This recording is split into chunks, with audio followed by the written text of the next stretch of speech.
Hi, good evening everybody. I'm Claire Watson of Eli-b Create and Sew. Tonight I'm going to be teaching you how to make your very own vest top using one of your existing vest tops at home.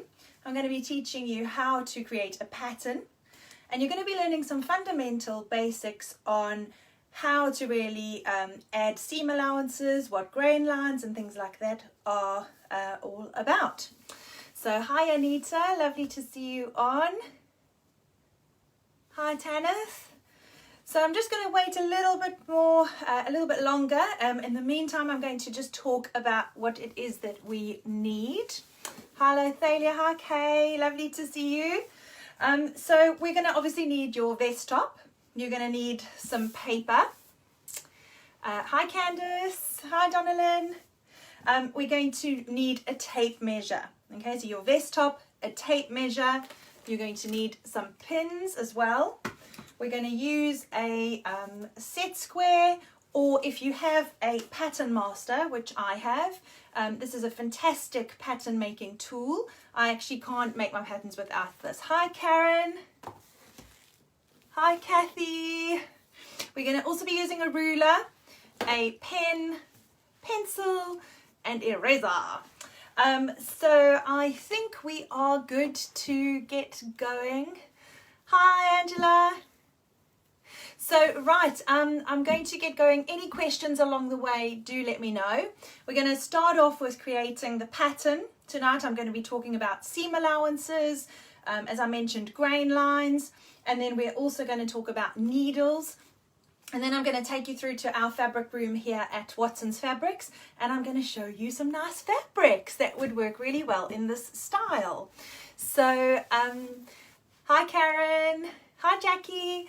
Okay, so I think we're going to get stuck in. Okay, so what I'd like you to do, hopefully you've got your paper at home already laid out, and we're going to take our vest top and we're going to start by pinning the shoulder seams together. Okay, so I want you to pin those shoulder seams together nice and close to each other right along the top. As I say, any questions you have, let me know. Oh, thanks Kathy. Yes, some of you may have noticed this top I'm wearing was a top that I've been working on for absolutely ages. That my mum bought me the fabric when she was visiting us here on one of her visits from South Africa, and finally, this has been a work in progress for the last 2 years, and finally I finished it because I didn't quite know what type of sleeve I wanted, and then I decided I'm going to go for a puffy sleeve. Why not? And I love it. So hi Ronnie, hi Rena, lovely to see you on.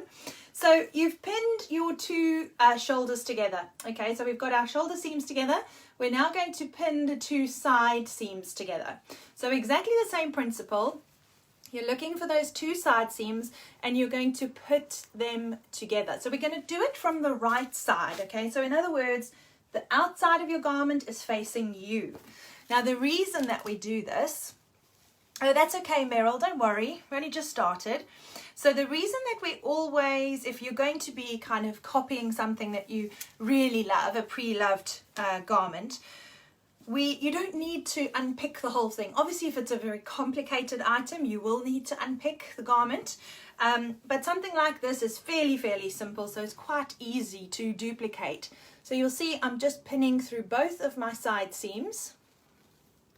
And I'm doing it from the right side because it exposes my side seam and it makes it a lot easier to trace around. Hello Val, lovely to see you on. Hi Louise. Okay, so just going to keep pinning down your side seam. Okay, so we're working with the front first. Okay. Now I'm using my daughter's, Elizabeth's, because she's a lot smaller than me. So I thought a smaller version is a lot easier to demonstrate on.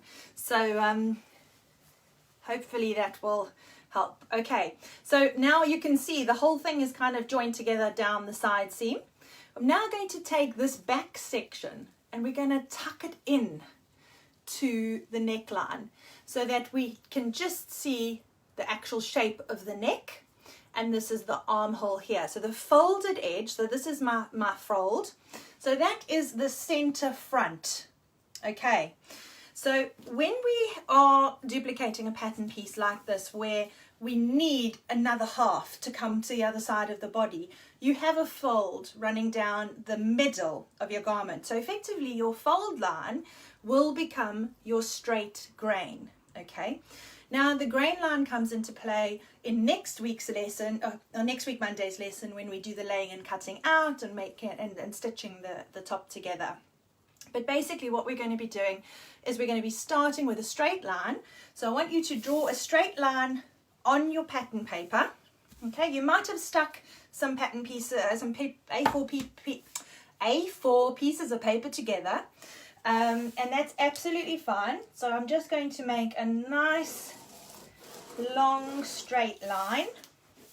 I'm using a black pen, so hopefully you will be able to see this. So I'm just going to keep elongating, so I've got a nice long straight line. Okay, so what I'm going to do is I'm going to take the center front and I'm going to place it right on the edge of that line, like so.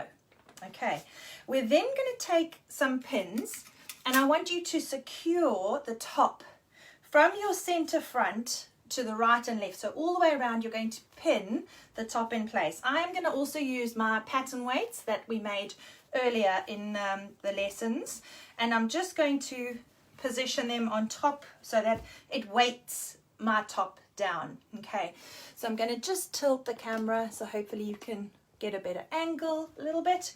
So we are going to now just pin, so you'll see I'm placing a pin in like so, and we're going to pin on the edge of the garment. So really importantly, you don't want to stretch your top. Okay, you want your center front to be on that fold, on that fold line. Okay, and you don't want to be distorting or stretching your garment. But I'm just going to put a few pins to hold it in place, ready for me to trace around. Can you all see what I'm doing nicely? Let's try and bring that camera down a little bit more. And pin up to your shoulder. So you want to make sure that this neckline is nice and straight and smooth. Okay, and if it is that you find you have some puckering happening at the shoulder, then just stretch your shoulder a little bit and place your pin in to secure. Basically what we want to do is keep the armhole nice and smooth and the neckline nice and smooth. Okay, so we're going to just pop another little pin in. I'm going to do my back on this side so we'll get closer to the camera for the second time round. So I'm now just going to take my pencil because it's easier to make marks, and I'm going to just do a dashed line along the edge of the garment all the way around my armhole, across the top of my shoulder seam and around my neckline. Okay, so we're just going to do a couple dash lines, and I'm pretty much doing my dash lines right next to the edge of the seam. I'm going to do it in a black pen so that you'll be able to see this better when I lift it up. Okay, so this is just tracing off the front of my t-shirt, of my vest top, and I'm going to trace along the hemline edge as well. Okay, so just do dashed lines. Now on a pattern, a dashed line is representative of your stitching line, okay? So we do it dashed so that it looks like your stitches. So I want you to come across here as well.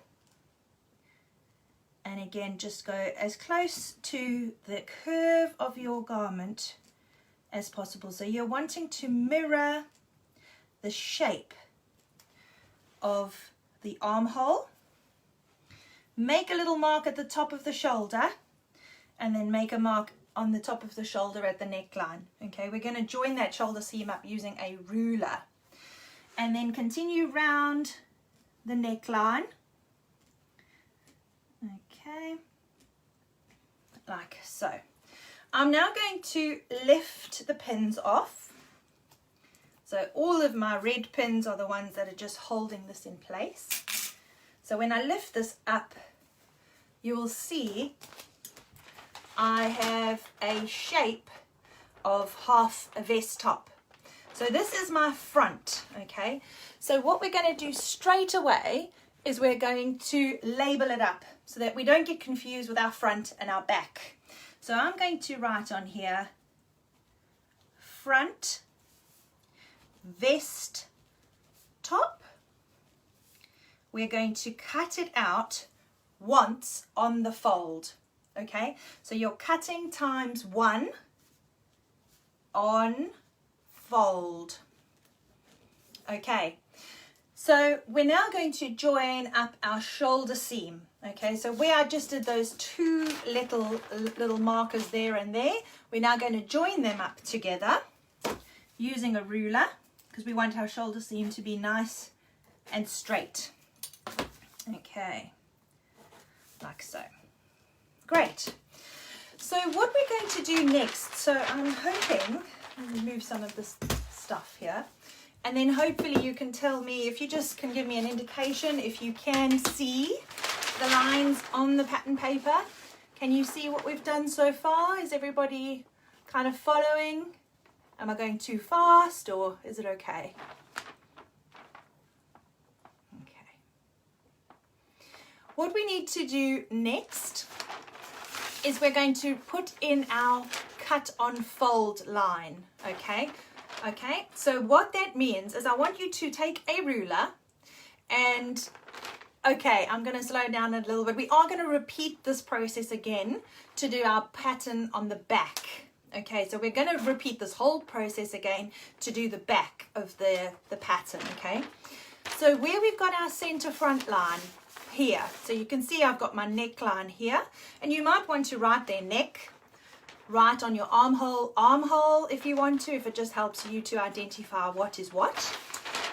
We're now going to take a ruler, and I'm going to ask you to measure from your center front fold line in toward the pattern piece 2 centimeters at the top and at the bottom part of your pattern piece. So I'm just going to take my little ruler and I'm going to measure 2 centimeters in at the top and 2 centimeters in at the bottom.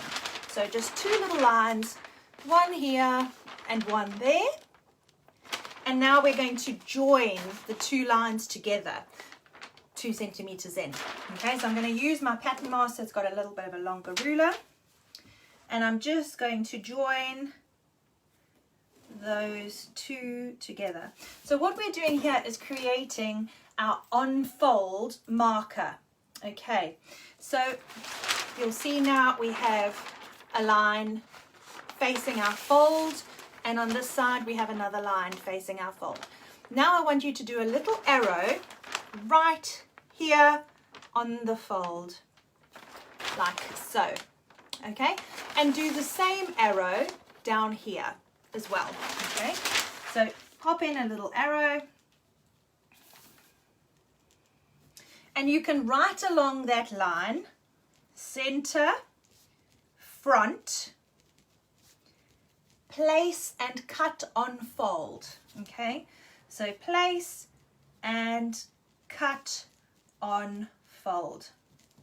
So that's your little reminder that your center front is going to be your straight grain. And on a stretchy knit fabric, you want the stretch to go across the body. So from your center, it's going to stretch across your body. So you obviously don't want to have a seam running down the middle. So therefore the marking on fold is this marking. So every time you are working with a pattern and you pick it up and you see that little, you know, a line across a line with 2 arrows, okay, so an arrow, so it looks like that with arrows facing the folded edge or the edge of the pattern piece, that means that you must cut it on a fold. So it means that you're cutting half. When you open it up, you have one whole piece of fabric. Does everyone have that? Have I been clear in explaining what a fold line is? So I'll let you just put some thumbs up or something if you understand, or if you want me to go over that concept again before we move on. What we're going to do is we're going to finish our front pattern piece. We're going to cut it out, and then we're going to move on to the back pattern piece. Okay. All right. Okay, great stuff. Kay, how are we doing?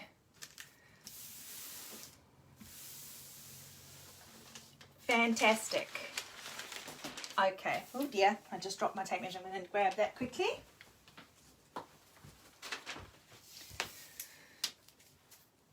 Okay, super. All right, so what we're now going to do is we're going to move on to adding a seam allowance. Okay, so what a seam allowance is, it is the distance from your physical cutting line on a pattern and your stitching line. Okay, so no, we're doing the seam allowance now, Janet. Just talking about the seam allowance now. So basically what we've done is we've traced off the front of our vest top. So the dashed line, as I said, represents your stitching line. So what we're now going to do is add on our seam allowance. Okay, so for this top, we are going to, I'm going to take the pins out now, and you can take them out as well of your vest top. And what we're going to do is I'm going to give you two different seam allowances, and I'm going to give you a different hem allowance. Okay, so we're going to be adding on a seam allowance and a hem allowance.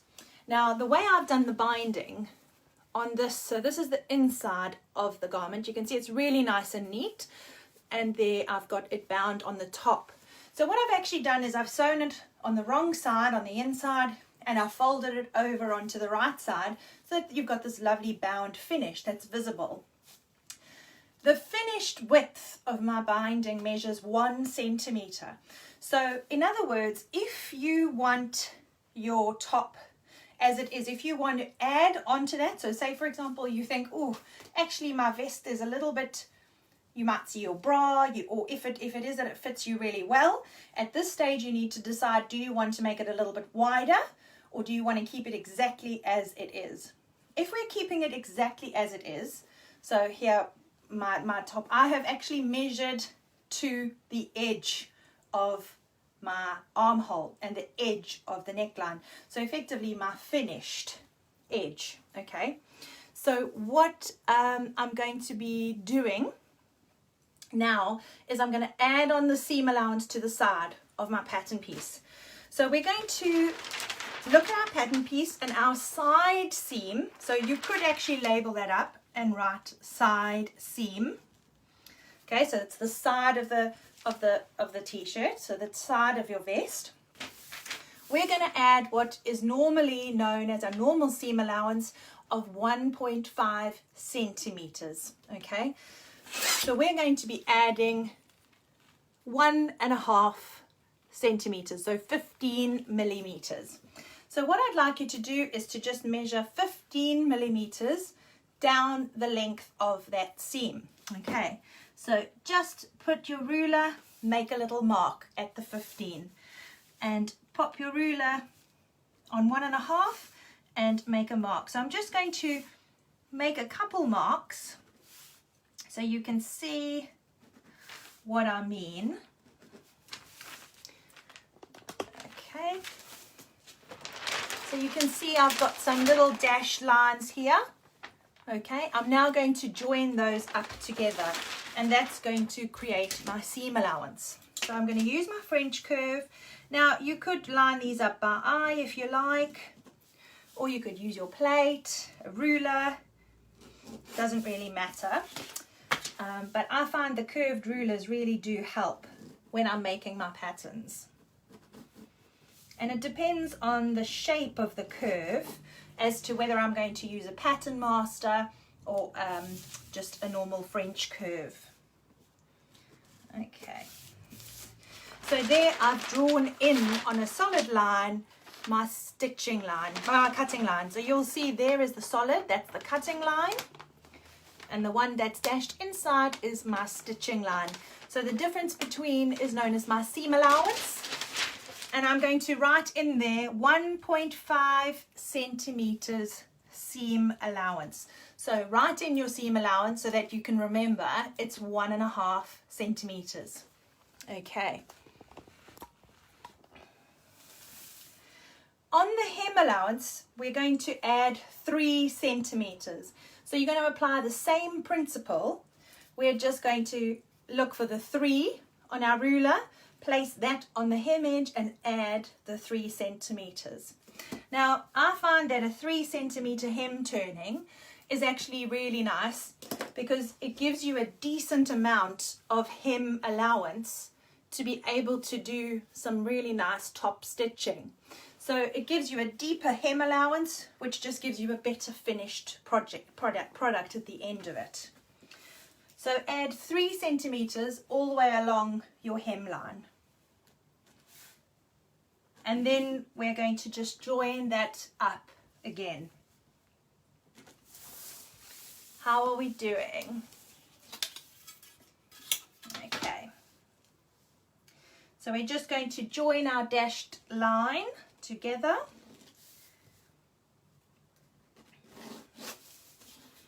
There we go. So we now have our hem allowance of 3 centimeters. So you can write that in as well. 3 centimeter hem allowance. Okay, so we've done our hem allowance. Let me cut this off.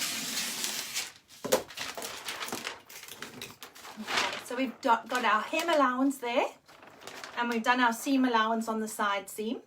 What we're now going to do is our shoulder seam, okay? And again, I want you to add 1.5 centimeters onto your shoulder seam, okay? So that's your seam allowance. So again, you can use your ruler 1.5. I'm going to switch over and use my pattern master, and I'm going to use the 1.5 centimeter marker. So add on your shoulder seam allowance. So you'll see that I supersede my stitching lines, okay? It just makes it easier for when you're intercepting your pattern pieces and you've got those extended lines. Okay, so now the last part that we have to do is the neckline and the armhole. So as I said, on Elizabeth's vest top, we'd traced off already the finished armhole, okay? So you need to decide at this point if you want to add, so if you want to make your strap broader, so if you do want to make it broader and you think to yourself, well, I like where it sits, but I could do with a little bit more, this is the time to do it. So you will add, if you do, you want to add on 1 centimeter and you go 1 centimeter all the way around. Now, I want to keep this the same size for Elizabeth. So because that's my finished edge, I'm now going to join these dashed lines together so they become a solid cutting line, okay? Because effectively, that is the finished edge of my armhole.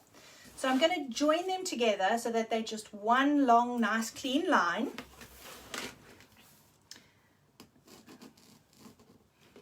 So now I'm using my pattern master. And this is a really great tool because you can really get a really good, nice, neat curve, okay? So there is the finished edge of my armhole. So what I now need to do is add the seam allowance in to the garment, if that makes sense, because I don't want my armhole to become bigger. So I want to just leave it finished that side. So I'm going to come in just 1 centimeter. Okay, so the armhole and your neckline, we're only going to do a 1 centimeter seam allowance. Is this all making sense so far? Now, if we're going to come in on our pattern piece, you're going to measure. I'll use the ruler again. Okay. So I'm going to now come in from the pattern piece 1 centimeter. So 1 centimeter in, and I'm now going to do a dashed line. So can you see this? I'm measuring into the armhole just 1 centimeter. Okay, so we're going to go all the way around just 1 centimeter in.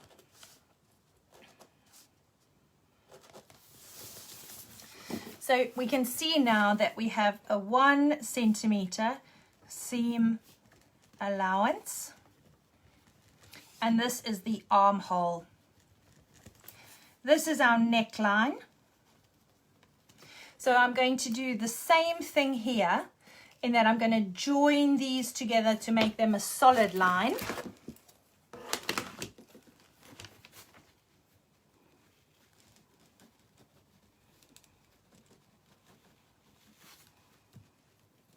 Like so, and we're going to come in 1 centimeter. So seam allowance is, so yes, the seam allowance is your stitching line. So the dashed line on your pattern piece is where you're going to be sewing with the machine. So your seam allowance guide, you have a little plate on your sewing machine, and that plate has got markers on it. 1 or 10, it might say 1 or 10 millimeters is 1 centimeter. It might say 15, and 15 is 1.5 centimeters. And I think you have also 2 or 20 millimeters. Those are seam allowance guides on your machine's needle plate. And this seam allowance that we're putting into the pattern is what we're going to be following when we're actually sewing the top together. Okay, that way you know that your top is going to fit in the same way as your vest top fits you. Okay, so I hope that makes sense. So I've now joined my original neckline, the finished neckline, and now I'm adding in to the garment my seam allowance. So I'm just drawing it in. So 1 centimeter again, little dashed line. Okay, little dash line all the way around the neckline, like so. Okay, so I'm going to turn this around this way now so you can see. So that's really what you should have. So we've got our center front on fold, our side seam with 1.5 centimeter seam allowance, 1 centimeter on the armhole, 1 centimeter on the neckline, and 1.5 on your shoulder, and 3 at the hem. Okay, so we're now going to cut this pattern piece out, and you're going to cut on the solid line. So I'm going to start here, and I'm going to cut out on the solid line.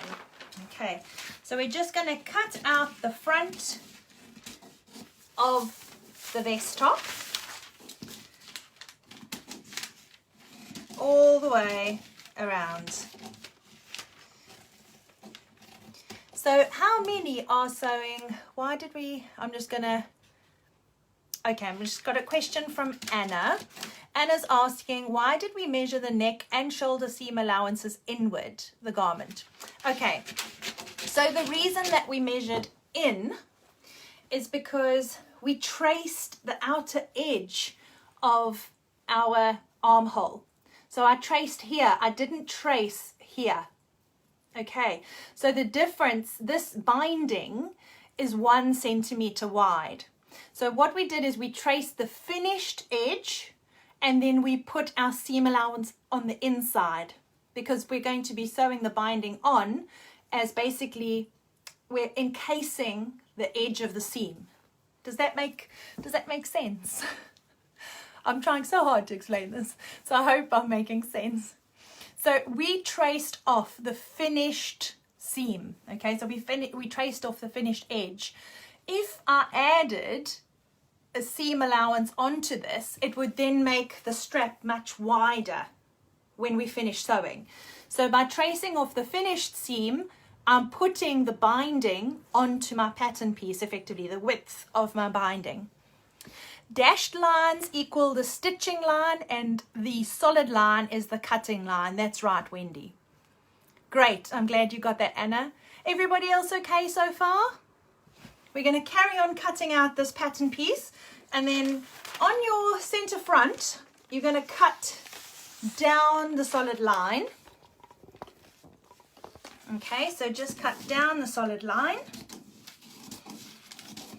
And we're basically going to repeat this process, but we're going to start with the back. Okay, so we're going to copy the back of our vest top next. Okay. Okay, that's absolutely fine, Janet. So Janet's saying she did it the other way and she added her seam allowance on because her vest top, to her liking, is a little bit too narrow. She wanted to make her strap wider, so she's added on the seam allowance, which is perfectly the right thing to do, Janet. Well done.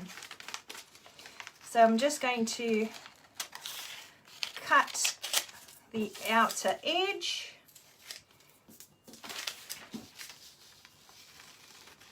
Okay. Now you might think, why are we cutting out the front panel first? That's because we want to match it up to the back, okay? Because the front has to meet up with the back panel as well. So this is what you should have. Your pattern piece should resemble something like this. We're going to add notches at the end. Once we have our front and our back pattern pieces, then we're going to make some notches. Yes, Candice, if you want to make it bigger, that's absolutely fine. Add a little bit to your pattern piece. It depends on where you want it bigger. If you need more in the bust, so this is another thing that I think I'll actually talk about at this point while everybody catches up. If you have a fuller bust like me, big boobs, then you want to have your vest top be a little bit bigger in the front. Okay, so one of the ways that you can do that, because what I find sometimes with vest tops is that the side seam actually pulls to the front, and that's because the front isn't wide enough if you have more on top. It might be that you want more around the tummy area or the hip area. It's totally up to you, but it's about proportion. So you're kind of going to look at your vest top and think to yourself, okay, do you need a bit more on the side seam? So you can see this top of mine, I've made this to measure.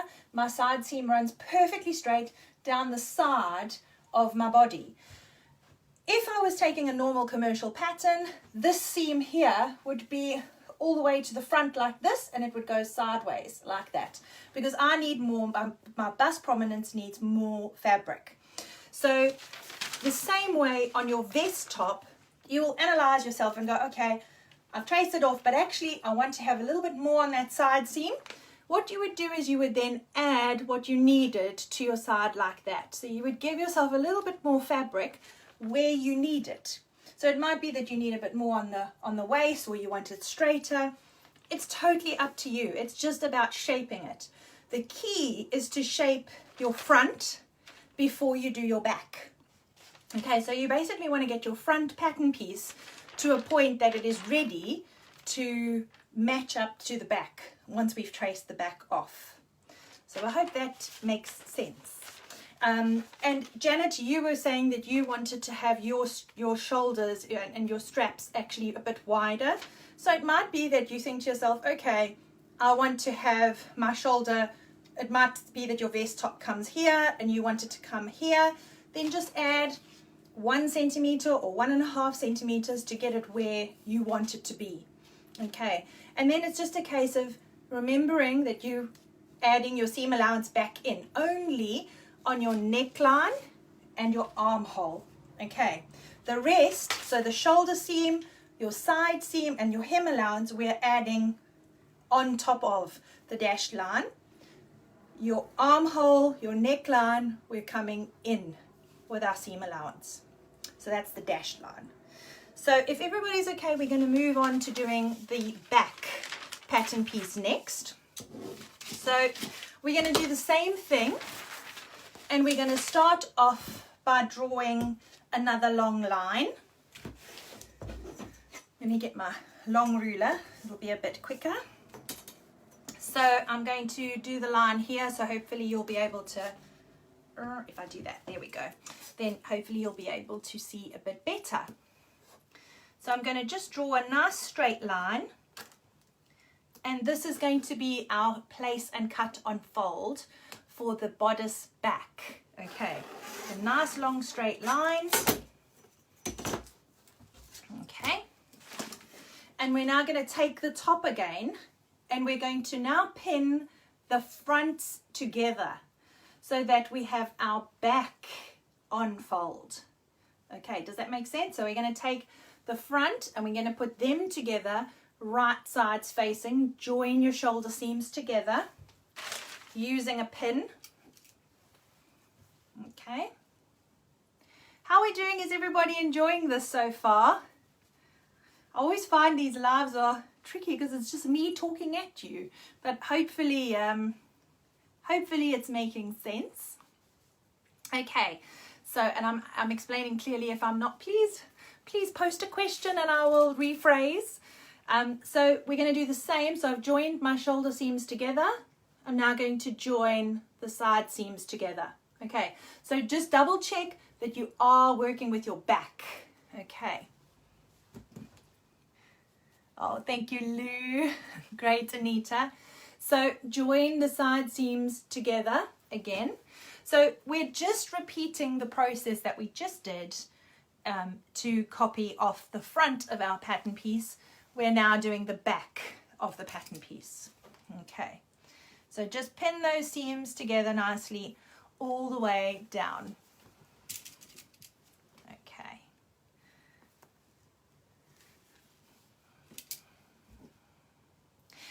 I must say, it took me a really long time. I've always loved making clothing and creating things, but it took me a long time to love pattern cutting.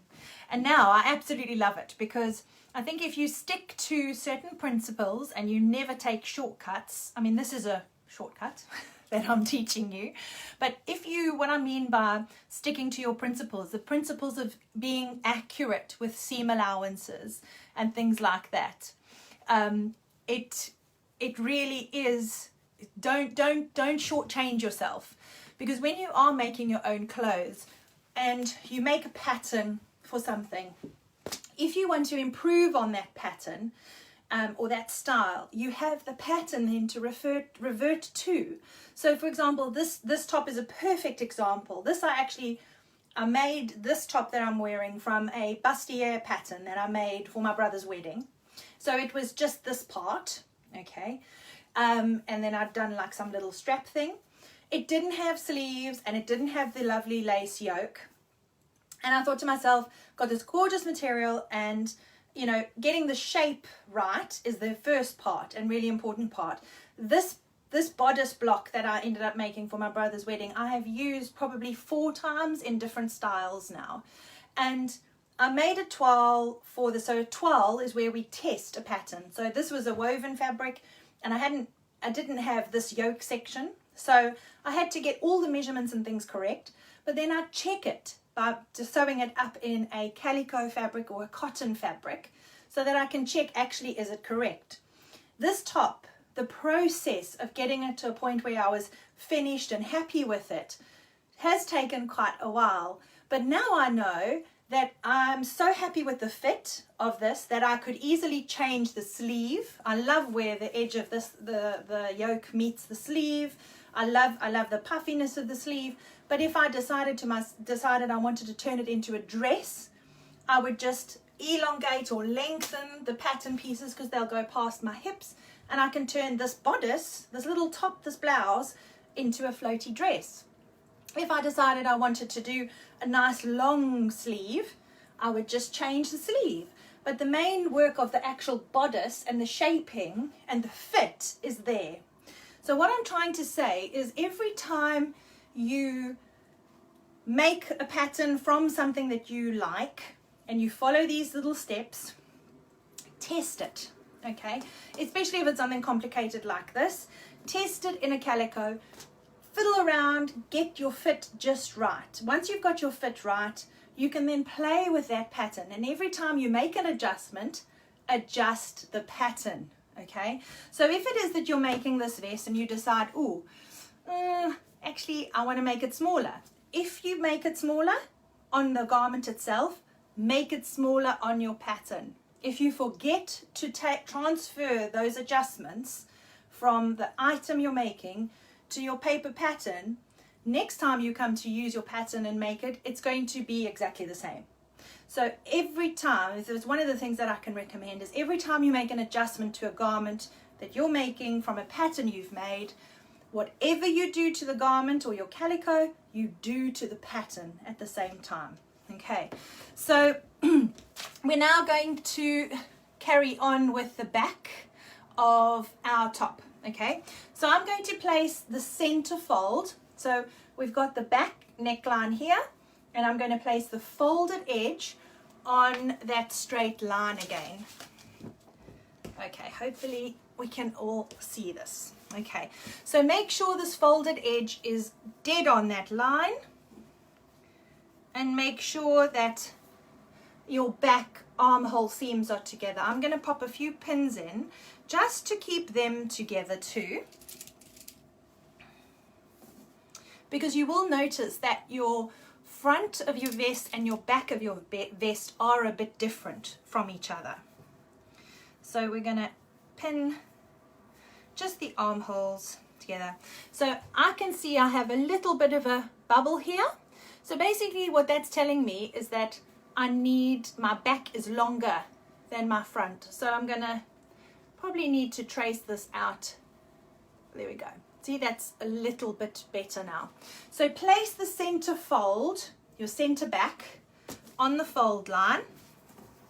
Make sure it's nice and flat onto your paper. And then just place a couple pins all the way around it. So placing pins in all the way around. And who can guess what we're going to do next? I'm going to put that one to the floor and see. Okay, so just pin it to the paper all the way around at the underarm seam and along your armhole.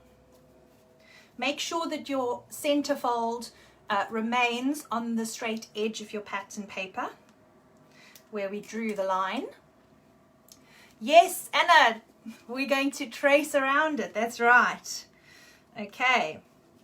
Okay, so I'm going to do it with a pencil this time, and the reason I'm going to do it with a pencil is because once we've traced off the outer shape, we're going to take the garment off, and we're then going to take our side seam of our front and we're going to place it on top to check that it's the same shape and the same size, okay, before we go adding seam allowances and things like that. So we're going to trace all the way around, okay, dashed lines again, so just little dashed lines all the way around.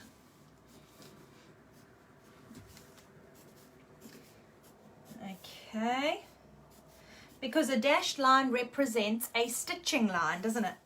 So dashed line, and I'm going to dash again around the neckline. Hopefully you can see. So again, I am tracing off the edge of the neckline, and I'm going to just stretch that shoulder a little bit because I know I need it a little bit more on the length. Okay, and mark the other side, dashed lines around the armhole. Okay, so if I take my pins out, I'm also going to take the pins out of my top.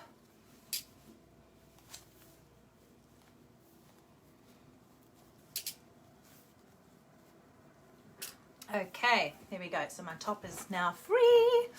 Okay, so you'll see we have some dashed pencil lines. Okay, there it is there. Okay, so what we're going to do now is we're going to join the shoulder seam. So we're going to draw a line at the top of the shoulder. Okay.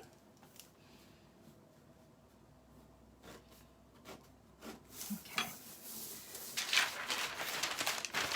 So draw your shoulder, so join from there to there, and now add your seam allowance above it. Okay. Yes, trace in pencil, Louise. Now we're going to add the seam allowance to the shoulder. So we're going to come up 1.5 centimeters.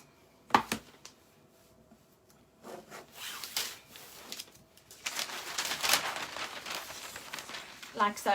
Okay, so this is my neckline and this is my armhole. Okay, so who knows what we're going to do next? We're going to add in our grain line. Okay, so the grain line, what we're going to do is we're going to measure down 2 centimeters, and at the bottom of the pattern piece we're going to measure down another 2 centimeters and join them together with a line.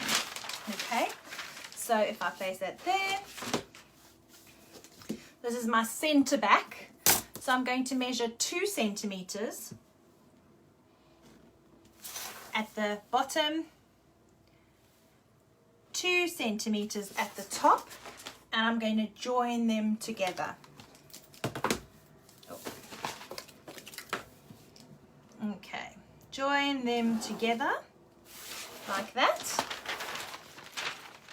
Okay, and now we're going to put the little arrow, which again indicates it is a place and cut on fold. Okay, so make a little arrow there and put a little arrow at the bottom. These just help you to remember to cut your fabric on the fold. Okay, I'm now going to write along that line, center back, place and cut on fold. Okay, center back, place and cut on fold. And this is my vest top back. Okay, so we're going to label that up so that we know what we have in front of us. Vest top back, and we are going to cut it once on fold. So you're going to write there, cut times 1 on fold. Okay, so that's what you should have in front of you now. I know the writing is back to front, but hopefully yours resembles the same. So what we're now going to do is we're going to take our vest front, and I want you to marry up your shoulder seams like so. Okay, so you see there's my stitching line or edge of the line, there's my neckline.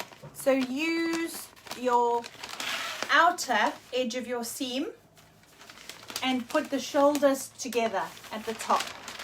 Does that make sense, guys? So place that together.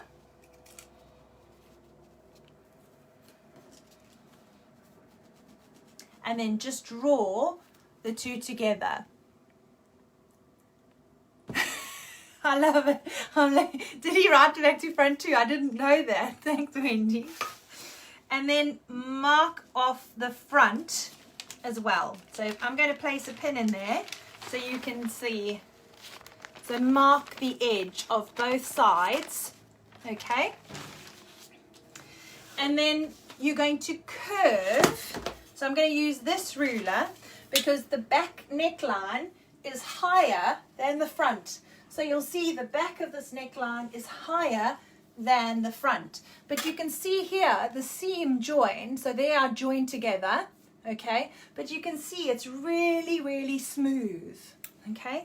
So what we want to do, is we want to make sure that our graduation of our shoulder seam is smooth. It doesn't form a right angle or anything like that, okay?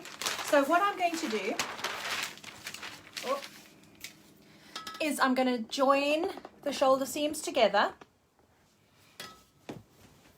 okay, over here, and I'm going to gently merge into my back neckline.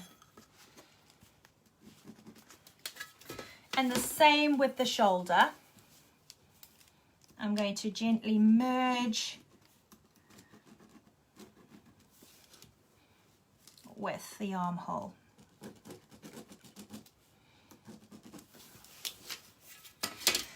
And you'll see over here I have my dashed line. Just do that. Okay, so you can see over here I have my dashed line. This is the side seam of the back, and we still have to add a seam allowance onto that side seam. So you've got your pencil mark there. Add your 1.5 at the top, okay, and then complete the curve of your armhole. And then I want you to match this seam with that seam over there. Okay, so we want to place a pin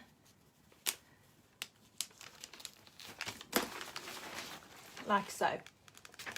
Okay, so you can see your seam allowance is, they are together, they're meeting on the seam allowance. If I look at the shape of that side seam, okay, I can see if I lift my pattern piece like this, I can match my stitching line on top of the stitching line all the way down, bit by bit. Okay, so I can check that my pattern is the same length. Okay, so I'm wanting to check all the way down. Just double check that this dashed line is matching the bottom dashed line all the way down the length of the pattern piece. So is it? Yeah, looks good. Okay, if it's a little bit wonky, then what I recommend you do is join it at the top, place a pin through halfway down, like so, and then match them at the bottom.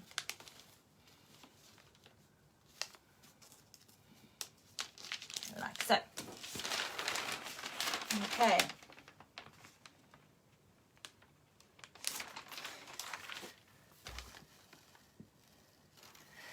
What's going on, Kay?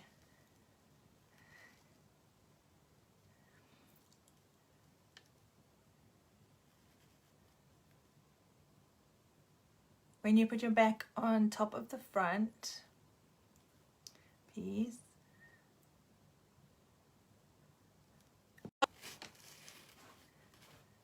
oh, sorry, I think we lost each other there for a minute. I think we're back. So if they're upside down, so how do you mean upside down? So I've got right sides facing each other. Here's my back. Here's my... Okay, that's okay. It doesn't matter. Just flip the pattern piece then so that you can get your side seams together. If writing is on the other side, that's not a problem. We'll correct that at the end. I can show you what to do.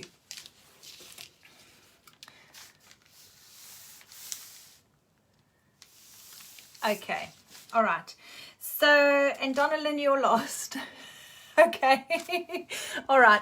I will recap it again. Okay, so basically what I've done, I'm going to take this, we're just going to go back one step. Hopefully that will help. So we've got our back traced off, correct?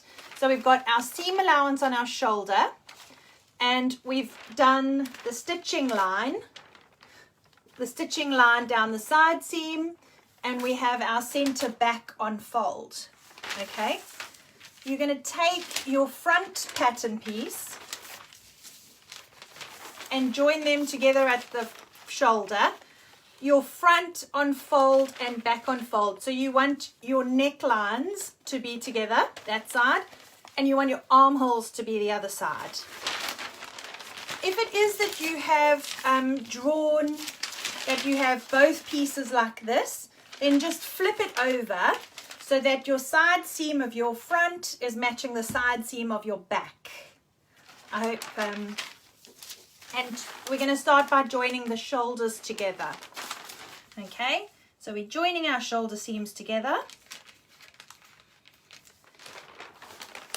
And then we just curved the back neckline, and we made sure that they joined each other together right at the top. Okay, and then we curved our side seam, our armhole. We're now going to match the side seam of the front with the side seam of the back. Okay. And what I was trying to explain earlier is that we're wanting to match the stitching lines together. Okay, so what that means is if I lift this up like this, you can see we want these two lines to match up with each other down the length of the pattern piece. And then place a pin.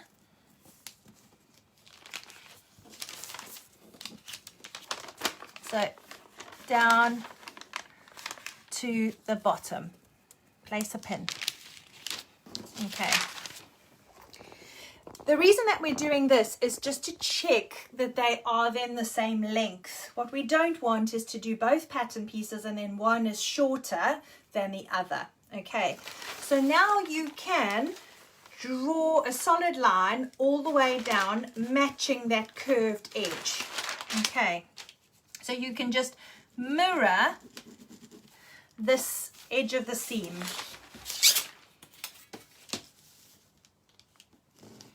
How are we doing, everybody? Hi, Ree. Okay.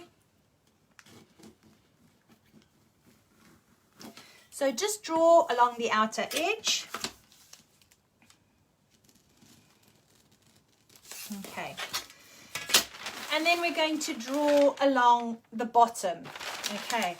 So I'm going to make a little mark on the side seam, just where they meet each other at the hemline. Okay, so just make a little mark here,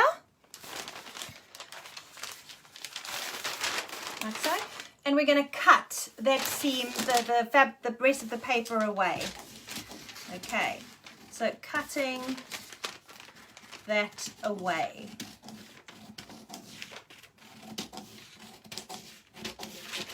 Okay. So we've got our two center fronts and we've got our side seam. So now we're going to put in the notches. Okay, I think Thalia was asking about notches earlier.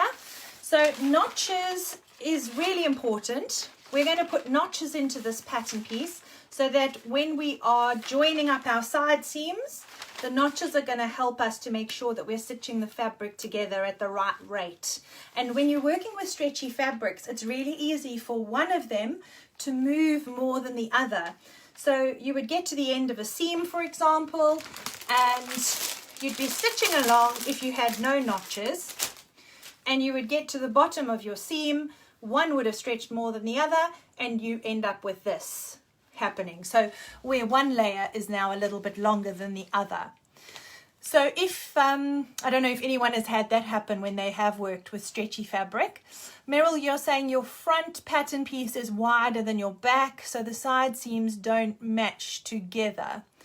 If your front is wider, so you will have a different shape, won't you? So your front will be a bit more curved. Then in that scenario, what you need to do is match your side seams and then pivot the pattern piece. Okay, so you will pivot your back of your pattern piece so that it matches the shape of your front, or vice versa. Okay, what we're going to do now is just put in the notches. Okay, so a notch, now there's no real set where you have to put them, I am going to draw them in 3 places on the side seam.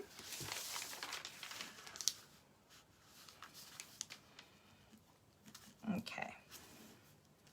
So there we go. So this is my side seam, and you can see I've put in 1, 2, 3 notches, so little triangles, and we're going to cut those out with the scissor. Okay, so this is why we wanted our side seams to match each other, because it makes cutting your notches a lot easier.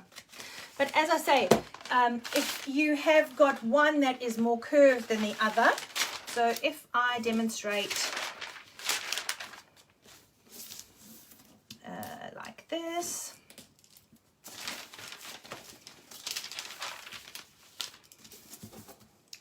so I've got my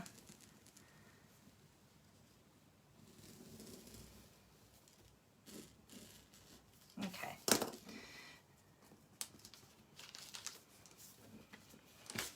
So it could be that you have a situation where you're needing to match that and that together. What you're going to do is, you've got the shape of your front, you're going to place it on the back, and you're going to pivot the pattern piece. So you'll put a pin in here, and then you'll keep your pattern piece nice and straight, and you'll put another pin, and your pattern paper will move a little bit, okay? But that will then help you to get the shape. So you pivot as you go round. Is that helping? Okay, so Kay is asking, her back pattern piece is longer than her front pattern piece. Oh dear. Okay, so if your back pattern piece is longer than your front pattern piece, so you'll see, make sure your side seams match each other. I hope that helped. How are you doing, Donalyn? Just checking in. So if your back pattern piece looks longer than your front, at the side seam, okay, so it's just at the side seam, you're going to make them join each other. Okay, so you want them to match at the side seam. We're only dealing with the side seam at the moment. So Kay, you'll just make a little mark where your front stops and meets the back. And it might be that your vest curves down a little bit. That's why it's longer at the back. So at the moment, we're just dealing with our side seam.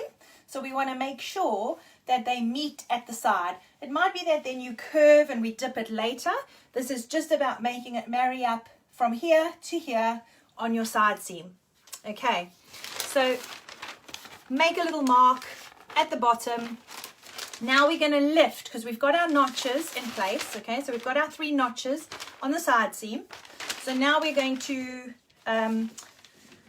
cut along the top of the shoulder. Okay, so we're going to cut along that cutting line, because we also need to put a notch at the top of our shoulder seam. Okay. Okay, no, that makes sense, Donalyn. Yeah. Okay, so I'm just cutting off the excess. So I've got my shoulder seam, and I'm now going to put a little notch in here. So just draw your little triangle in the middle. Draw your notch in place and cut it out. Ooh. So you can see that you have a physical cutout. And you'll notice that the notch is actually only in the first 5 millimeters of the seam allowance. You don't want to put a really deep notch, because a notch is there just to join your pieces together. It's not there to actually create a gouge out of your fabric. This is purely for matching seams together. So it's a really small little notch, but it's there so you can physically see it. So that's why we cut it out of the pattern piece. So when you're laying it on your fabric, you can see very clearly where your notches are. Okay, and that way you don't forget to cut them in. Okay, take all the pins out. Okay, and so I've now got my front pattern piece, and I've got my little marker for my hemline. Okay, so just measure what that is it should be 3 centimeters, but as I said, some of you, they might be longer at the back. Yep, so I've got 3.5 actually on mine. So that means that my pencil hemline needs to come down 5 millimeters. Okay, so I'm going to measure 3 up from there, and then take your center back dashed line, so whatever that line is, and then add your 3 centimeters below it. Okay, so we're adding on the hem allowance of 3 centimeters. So this is now where you will basically grade the shape of your hem allowance to match your side seam. Okay, so it might be that one was longer, your back is longer than your front. That's often the case for us ladies where we've got a little bit of bum, or if you want it to be longer, just add your seam allowance, your hem allowance of 3 centimeters onto that measurement, onto that curve. Okay, so I am doing that, and I'm now going to join them up together. How are we doing? Is everybody having fun? I hope so. I hope we're having fun. Okay, so I've got my hem allowance there of 3 centimeters, so just write in 3 centimeter hem allowance as well. Okay, 3 centimeter hem allowance. And as I said, this is just to help you remember when you are making your vest top what your allowances are for your seam allowance and your hem allowance. Okay, now I'm going to just erase this little bit on my side seam so it's nice and neat, because there was a slight difference to mine. Of course I'm having fun, Wendy. Yes, definitely. So now that I've got the actual shape of my side seam that matches my front, we're going to put that seam allowance in for real. So you're going to put in 1.5 centimeters back into the pattern piece. Okay, so we're gonna, it should be pretty much there in the pencil line, but we're just going to put it in so it's in pen, and then it's easier for you to see as well. Okay, so 1.5 centimeters down the side seam. So I can see there's a little bit of a difference on mine. I mean, we're talking 1 millimeter or 2 in some places, so not very much at all. Okay, get rid of my pencil line, and then you'll be able to see the seam allowance. So the reason that I'm adding it back in this time is because we matched stitching line with the stitching line of those 2 front and back, and we put them together. Okay, so this is what you should be looking at. So you've got your side seam, and you can see you've got those notches, 1, 2, 3. You can now cut along the edge of your hemline and cut up the center back. Okay, so we're going to cut along the hemline, and we're going to cut up the center back on that solid line that we started off with right at the beginning. And then that's going to take us back to our neckline and our armhole. And then all we have to do is finish those off and make our binding pattern pieces. Okay, but we do need our stitching lines in order to do that, because we're going to have to do some measuring. So this is what you should have. Now, if you want, you can cut off the sides as well, unless you are adding on. Okay, so remember, unless you are adding on, and when those pieces go together like that, because you'd obviously added your seam allowance onto the front, if you've already done that to your front, then this measurement should be predetermined. Okay, so you should already have the widths in place for your armhole on your front and your back. Okay, so I'm going to cut along my outer cutting line, because I know I'm adding my seam allowance into the garment. Otherwise, Elizabeth's vest is going to be too big. So it's going to then be coming off the edge of her shoulder. Okay. And all we have left to do is to mark in our seam allowance from here 1 centimeter in all the way around the armhole and 1 centimeter in on the neckline, all around the neckline. So again, just take your ruler, measure in 1 centimeter and then draw a line. So 1 centimeter like that, and then draw a little line. Okay, so hopefully you can see from there, 1 centimeter all the way around. So you can see my back neckline seam allowance. I'm going to write there 1 centimeter seam allowance. Seam allowance. And now I'm going to do the same on the side seam, on my armhole, sorry, and do 1 centimeter in all the way around. 1 centimeter all the way around. Okay. So that's what you should have. Okay. So we've got our vest back and our vest front. Okay. So what we're now going to do is we're going to look at working out what is the neckline measurement. So the circumference of the neckline. Now remember, we're only working with half the garment. Okay, so we've got half a front and half a back. Okay, so we're going to work out half the neckline, and we're going to make a neckband that's going to be cut on a fold as well. Okay, so we cut one neckband that will be cut on fold. So for us to do that, we're going to take those seams and put them together. You can do it one of two ways. You can either pin them together like that at the top, or you can overlap the seams like that. So you've got stitching line coming through stitching line. So if I place a pin through here, hopefully it'll hold it in place well enough. So come through stitching line and through stitching line. Okay, so you can see I've got my seam allowance here and my seam allowance there.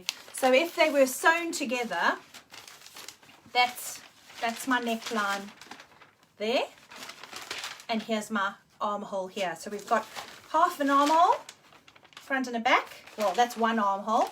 And then we have our neckline. Okay, so what we want to do now, we're going to need to write down these measurements for your neckline and for the armhole.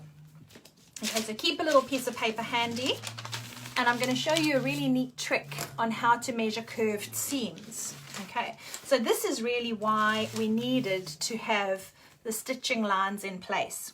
I'm going to pin this to the table and bring this down, and hopefully you'll be able to see what I'm doing nicely. Okay, so I'm going to take my tape measure, and I want to measure the edge of this dashed line, okay, to work out how long, oh dear, he's got quite an exhaust, how long is this measurement. So place your tape measure upright on top of the stitching line, and just work it along ever so slowly, bit by bit. Okay, so I'm on top of my stitching line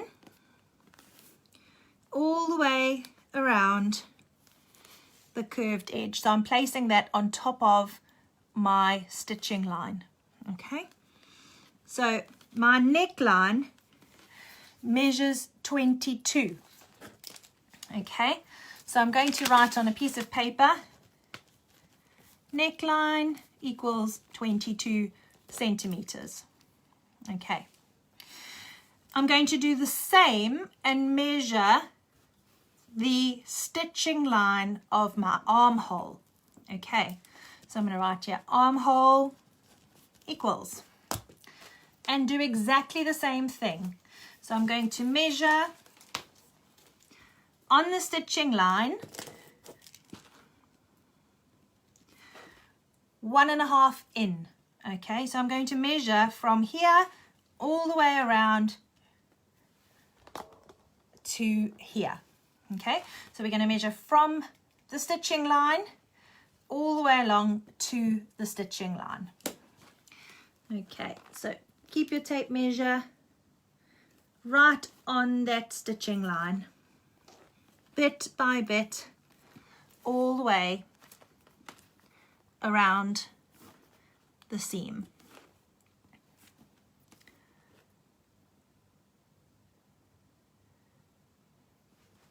Ah, fantastic. Oh, I'm glad it's also 22, Anna. That's great. It'll be easy then. Okay, so my armhole for Elizabeth is 38.5. Yours will probably be different. So write it down what that is.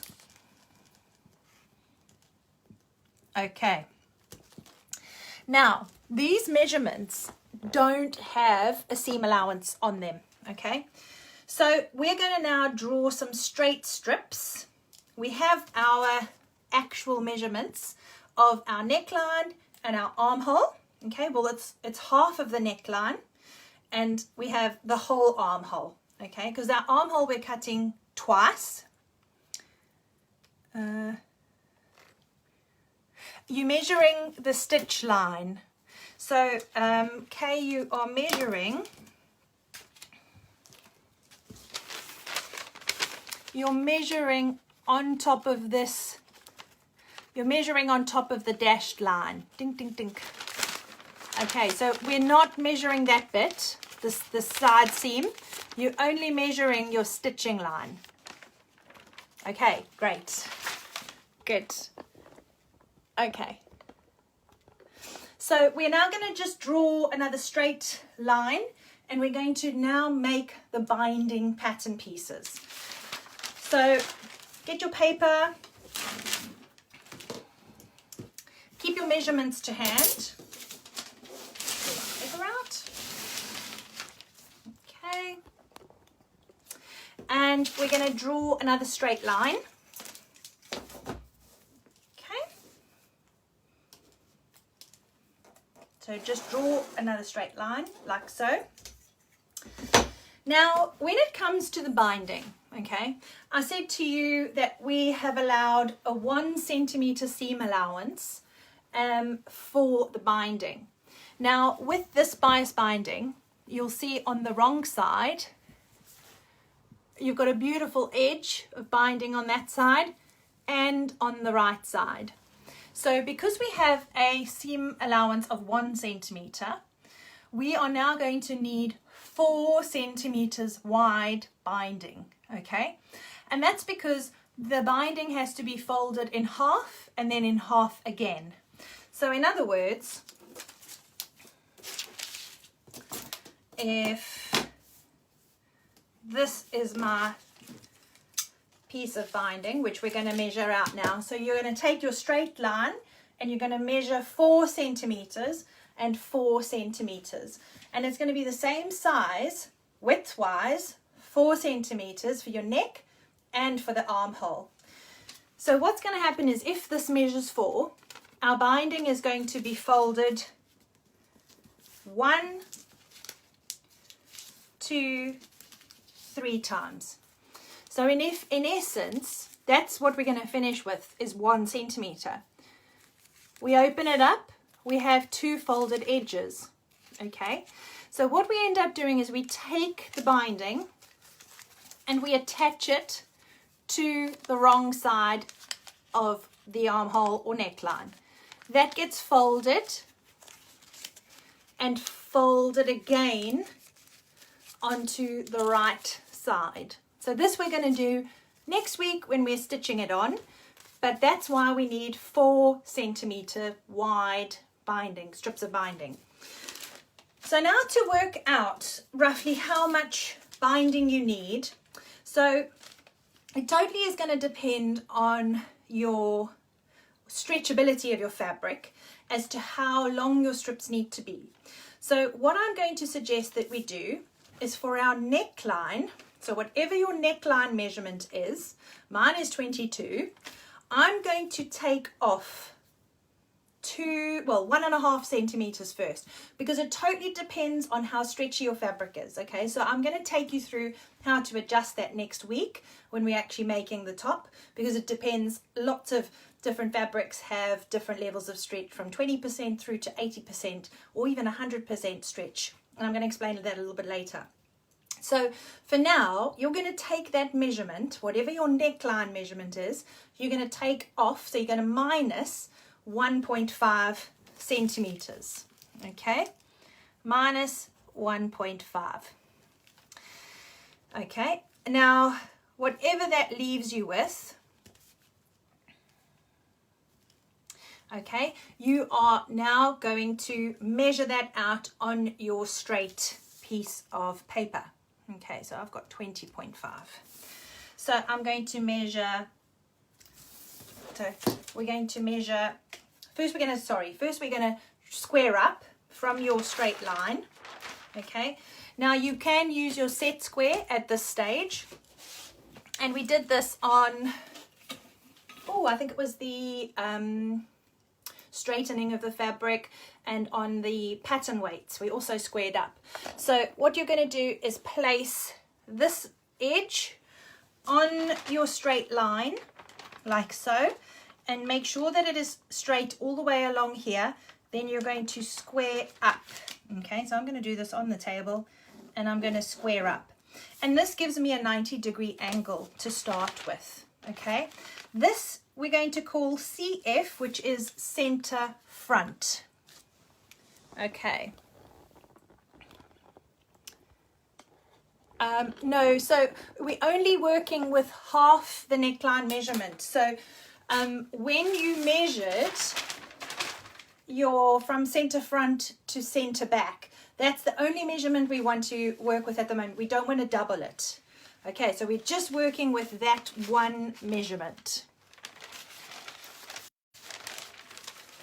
Does that help? When I measured my neckline, it was... No, just keep it at 42.5K and just take off the 1.5 centimeters for now. Okay, because we're going to cut it on fold in exactly the same way as we're going to cut the front and the back bodices on fold. We're going to cut that binding strip on fold. Okay, so what you now need to do is measure along that line the length of your neckband minus 1.5 centimeters. So whatever that measurement is, measure it down. 20.5, and then further up that line, make another mark as well, and then join them up with a dashed line.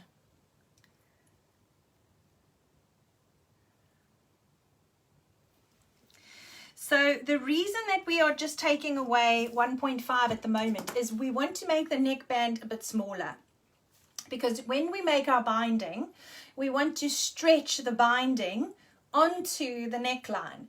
We don't want to cut our binding the same width, because then it's going to be too big. Then you end up with lots of puckers. Okay, so that's why we're going to just take 1.5 off for now.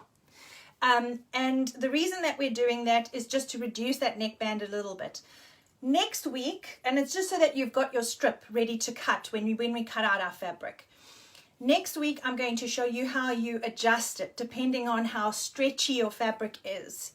So at the moment, it's really just about creating the pattern piece that's the width that we need for your neckband. So if you find it easier for now, just to cut a strip that's 4 centimeters wide. So we made a straight line. So let me know if, so we made a straight line. We squared up because we're wanting to create a center front, okay? And you're going to measure the length of your neckband. So if it's easier for you for today, just keep that measurement. So just measure your neckband. Whatever measurement that neckline was from center front to center back, just measure out that neckband length, and we're going to cut it out. So let's forget about the 1.5 for now. The objective of that really was to just make it a little bit smaller, so that you're starting with a neckband that's actually smaller than your neckline, so that when it comes around, so like you'll see even with mine, it lies nice and flat. It's not bubbly. And you'll see here on the armhole, because the armband and on the neckline, the binding is smaller, it brings it in against the body. If your neckband is too big, it will then stand away like that at the top of the garment. So the objective of making your binding smaller is to draw it in towards the body, so that your top doesn't gape. Okay, so let's measure out the length of that neckband and then go up 4 centimeters. Okay, so we just want it to be 4 centimeters wide. So we'll do 4 centimeters, 4 centimeters, and join them together like so. Okay, so I've got my center front. Just measure your neckband. We'll make it simpler. So just measure out the neckband itself, so the physical length, and we're going to just cut it out. Okay, so cut that out all the way around, and then because we're cutting our neckband on fold, we need to put in our on-fold marking on the center front. So that section that we put CF on the center front, we're going to put cut on fold on that line. Okay. So that's my neckband. So I've got CF over here. So I'm now going to measure in 2 centimeters, 2 centimeters, join them up and make a little arrow marking in the same way that we did on the center front. Okay. And this again is just to help you remember that it is a pattern piece that you need to cut on the fold. Okay.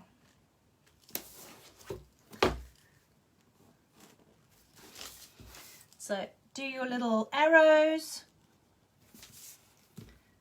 center, front, place, and cut on fold. And this is your vest top neck band, and we're going to cut 1 on fold. Okay, so cut times 1 on fold. Sorry, Mara, handwriting's back to front again. But that is basically what you want your pattern piece to look like. So you've got your center front this side on fold. So there's your on fold markings. And then this will be your center back.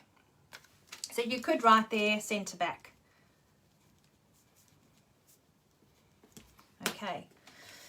And the objective of this is, again, as I said, we've got 4 1 centimeter turning. So we've got 1, 2, 3, 4. This will make sense next week, so I don't want to go into too much more detail about this because we're going to deal with it next week. Okay, so we're going to put that to one side. Is everybody following with the width 4 centimeters? Because we're now going to do the same for the armhole. So you measured your armhole. And now we're going to do the same thing. So we're going to draw another straight long line. And we're going to just make it, you're binding the measurement of that armhole. Okay.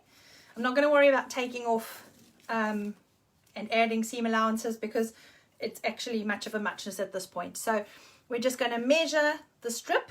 So a nice long line again.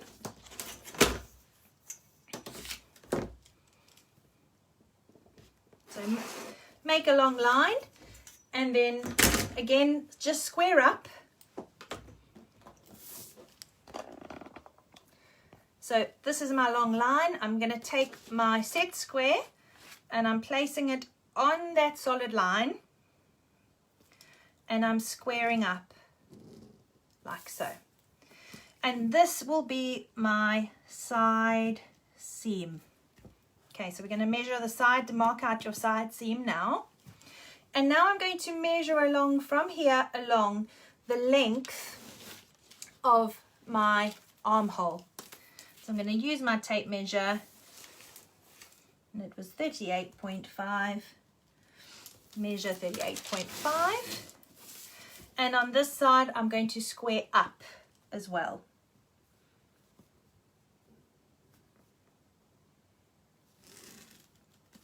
Okay, so I've got a side seam here and my other side seam on this side.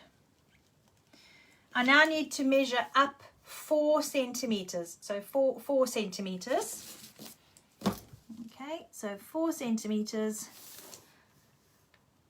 4 centimeters, and join those 2 lines together.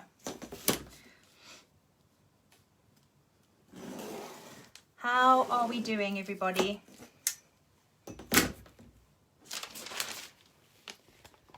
Are we doing okay? So we're now going to cut this out. And then we're going to put in the grain line. Okay. So far, our grain line has all been cut on fold.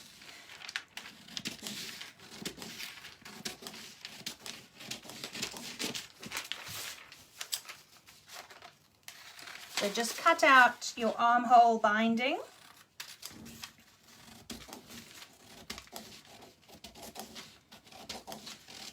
Okay, there we go.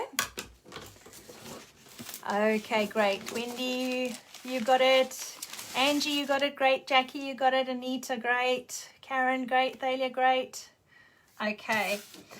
So we've got side seam, side seam. We're going to label this up as our armhole binding. Okay, so vest, top, armhole binding. And we're going to be cutting 2 of these. Okay, so we're going to cut 2 because we need one for our right and one for our left. So it's going to be cut times 2. Okay, so cut times 2. We now need to put in our grain line. Now with stretch material, so with stretch fabric, your grain line will run parallel to your selvage, and most of the time the fabric will stretch across the width of the fabric. So I have some fabric here. This is the fabric I'm going to use for Elizabeth's. It's leftover from a top that I made a long time ago. So I have a selvage edge here. And if you look very closely at this fabric, you'll see a knitted, so like a knitted design within the weave when I stretch it. Can you see that? It's like a rib. Okay, so you'll see, here we go. You can see there's lines running down the fabric. So I know that it stretches across the width of the fabric. Okay, so what's going to be important when we're laying out our pattern pieces next week is that this pattern piece is going to stretch across the width of the fabric. Okay, so what we need to do is put in a grain line. So I want you to measure from the edge of your side seam, measure in 10 centimeters, make a little mark at the top, 10 centimeters from the bottom, make another little mark. So 10 centimeters in, make a mark, and 10 centimeters, make a mark. Join them up together and put an arrow at the top and at the bottom. Okay. That is known as a grain line. Grain line. Okay. Now the grain line is what we're going to use next week when we are measuring out our binding. So this will be the one that we use to check against our selvage edge. Okay, so if that's my selvage, let's put it this way, if that's my selvage edge, when I am placing this pattern piece on the fabric, the grain line must measure the same distance to my selvage. So that's why the grain line is so important. How much should I shorten the length of the armhole binding? Following the same logic.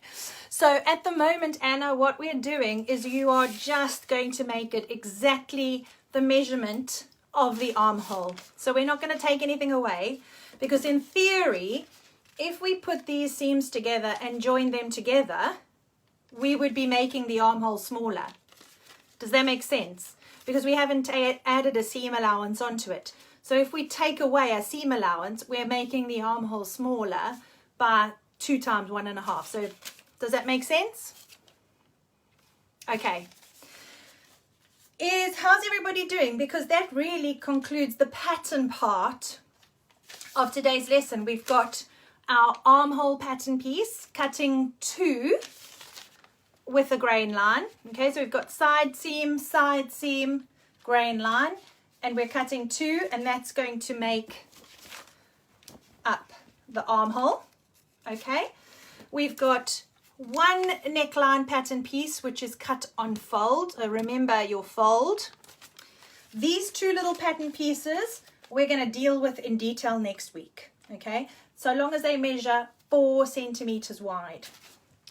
You should have your front and your back pattern pieces, and you should have a notch at the top of your shoulder and the top of your front and your back, and you should have notches down your side seams. Okay, so that is basically, so it's 4 little pattern pieces, a front, a back, a neckband, and armholes. Okay, any questions before I start to talk about needles? So I'm going to move on to talking about needles, and then I'm going to take you through to the fabric room. Ooh. And well, one of the fabric rooms, because there's more behind me, but this is all cottons and viscose. And I'm going to talk to you about different fabrics that would suit our vest top. So I'm going to give you a couple minutes just to let me know if you have any questions.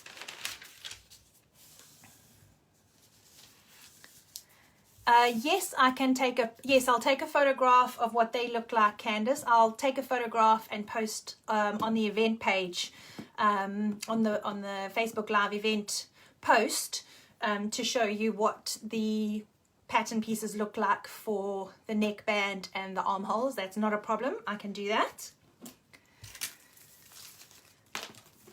So I hope from this part of today's class, as I said before, I start talking about the needles and things, I hope that what you have gained in knowledge is that when you are tracing something, you are working with half your garment, and you're working with it in sections. So you will work with the front, and then you will work with the back, and you're going to trace the finished edge, and you're going to add your seam allowances. As I said, because I didn't want to make Elizabeth's shoulders wider, I brought it in. But the concept, or I guess the theory behind this, is that if you have got something that fits you, the idea is to trace it off on the edge of your seams and add a seam allowance. So I hope that pattern wise you enjoyed doing a little bit of your own pattern cutting. So I think what I'm going to do now is talk a little bit about needles. Any other questions? Last call for questions. For now, are we all good?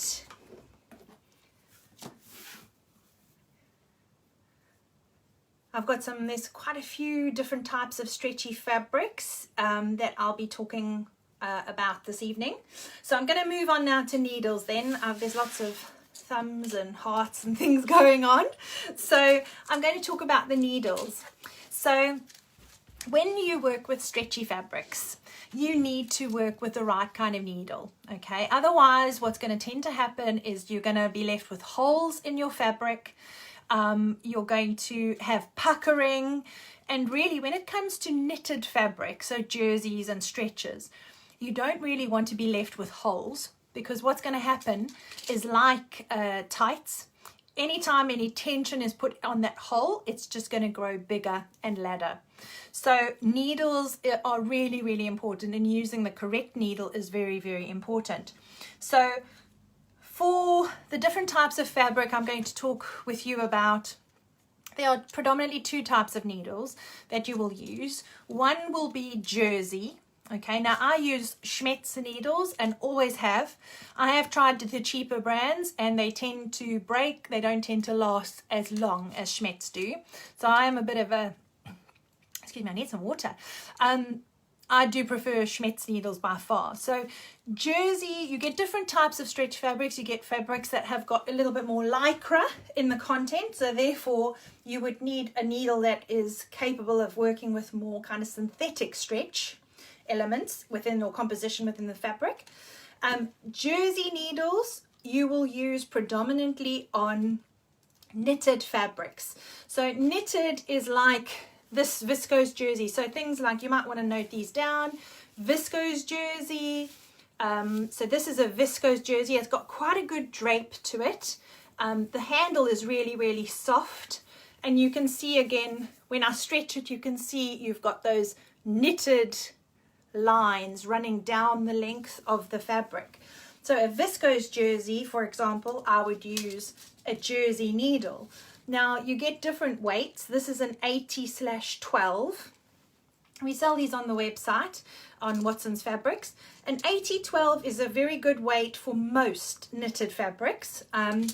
You get them in lighter weight, so you would get them in a 70/10 or a 90/14. A 90/14 I would use on a much heavier weight knit.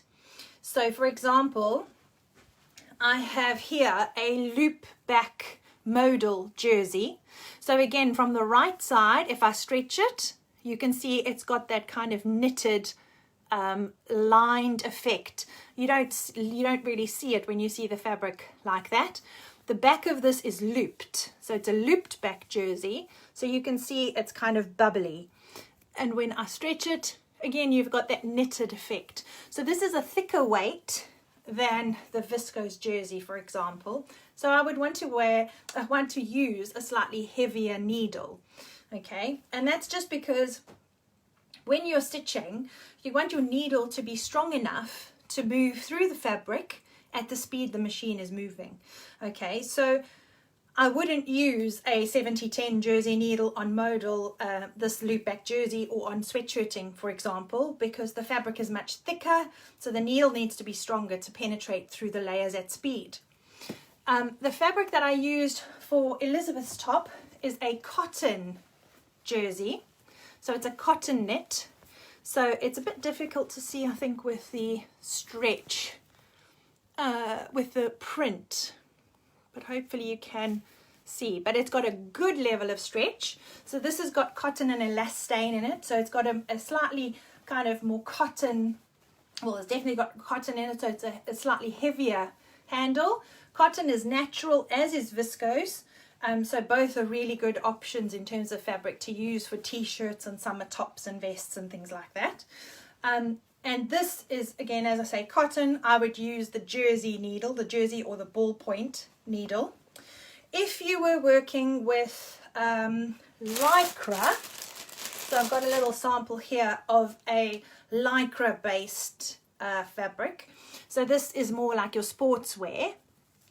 Swimming costumes and things like that, you would have a higher lycra content, or even lycra polyester blends. Okay, you would use a stretch needle, so it's a bit different.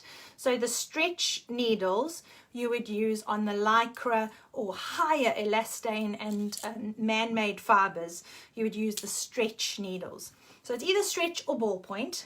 And with the lycra, you can't really see the knit.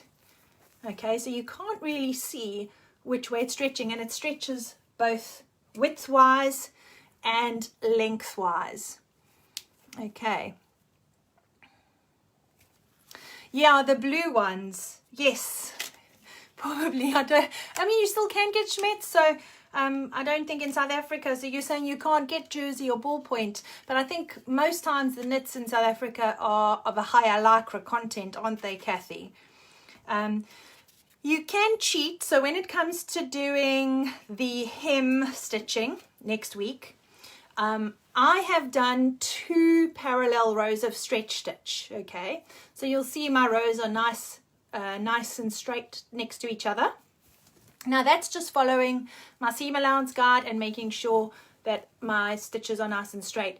It does stretch, and what I like about doing 2 parallel rows of stitching on my hemline is that it keeps the hem nice and neat. And it's also a lot stronger, okay? You can, if you want to, and you're new to this, you might want to get the twin needle. Okay, so Schmetz do a twin stretch needle, and basically it's a single shank. Let me see if I can open this one. So there we go. So it's a single shank at the top, and then it splits into 2 needles. And basically what this does is you use 2 spools of thread on your machine.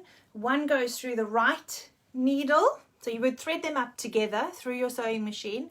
One would go through the right, one would go through the left. And then what it does is it gives you the same kind of effect on the right side. It's just that the underside, it's zigzagged, okay? As I said, I prefer doing 2 rows of straight stitching because it means that my hem is stronger. The difference with using the twin needle is that you only sew once, obviously, so it's quicker, but it does mean that if your bobbin thread breaks or one of the top threads snap, you know, like say you're putting it on and it stretches a little bit too much and you hear this pop and you've popped a stitch, what tends to then happen is you might have some of your stitches unraveling.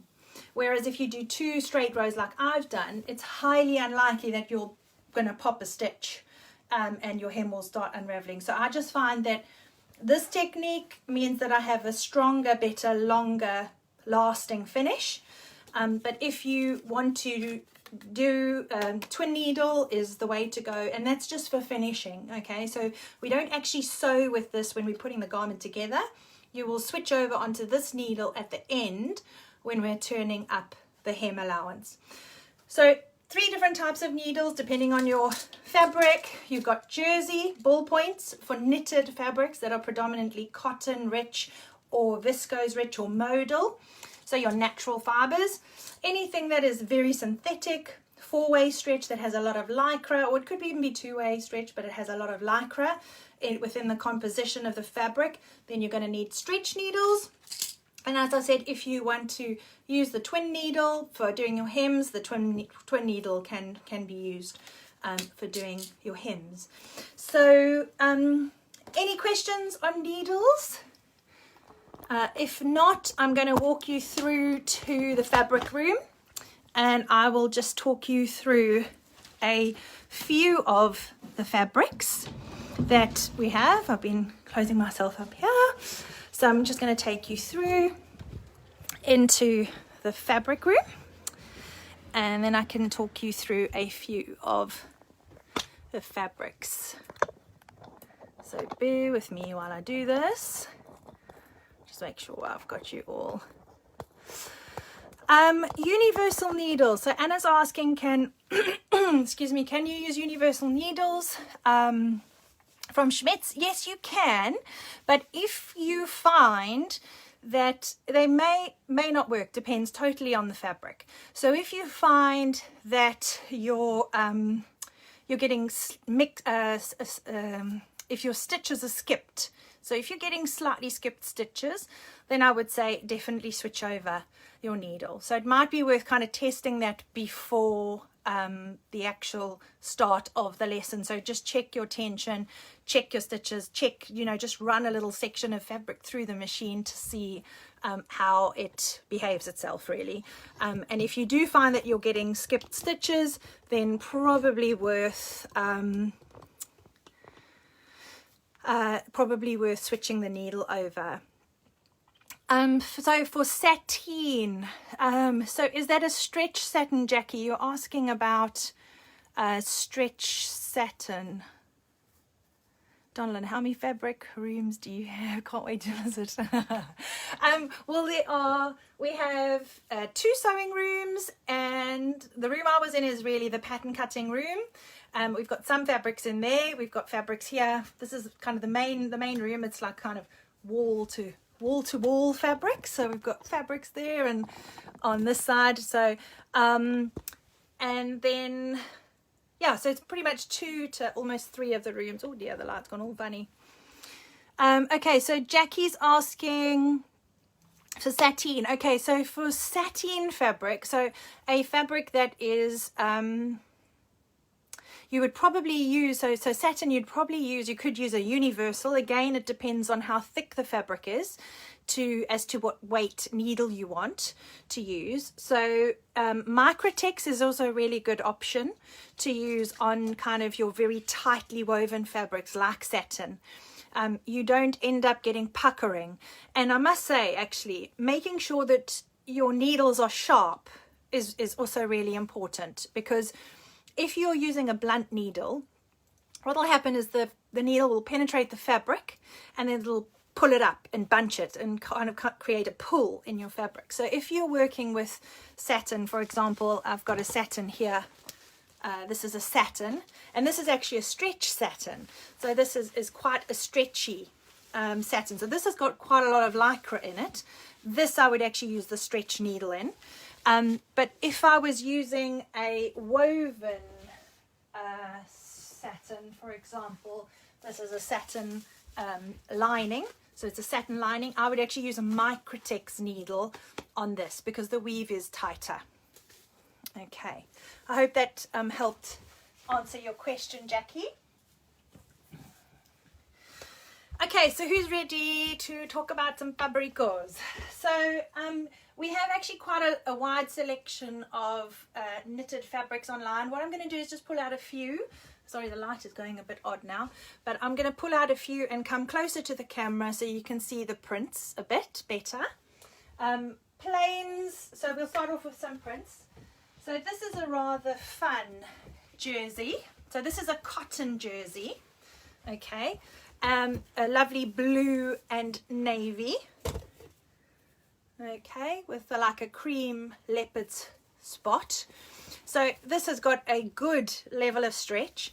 So most of the knitted fabrics online will say 10 centimeters will stretch to 15 or whatever it might be. So if I take this fabric, for example, and I take 10 centimeters and I stretch it, it stretches comfortably to 15 centimeters.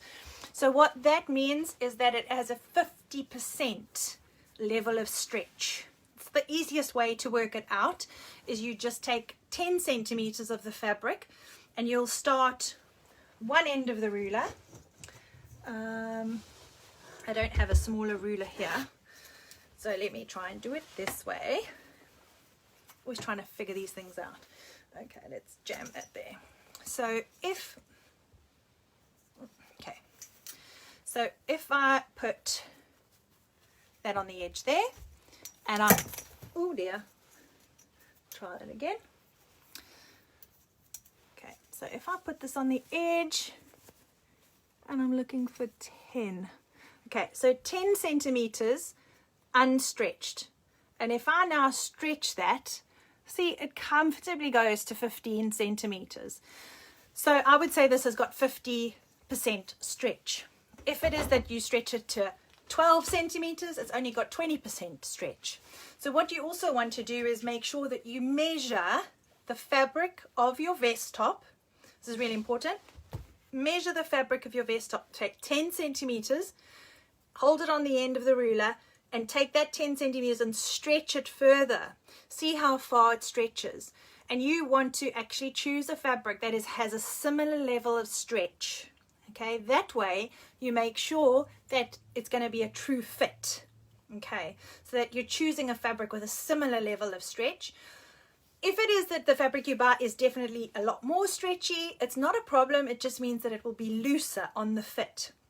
What you don't want is to buy something that is less stretchy, because then it will be very much tighter. Okay, so I hope that helps. So this is our blue leopard cotton jersey, and it is £12 a metre, 140 wide. That would work really well as a summer vest. The fabric that I used on Elizabeth's, now this looks lovely with white jeans. You can also wear it with blue, lots of different colours.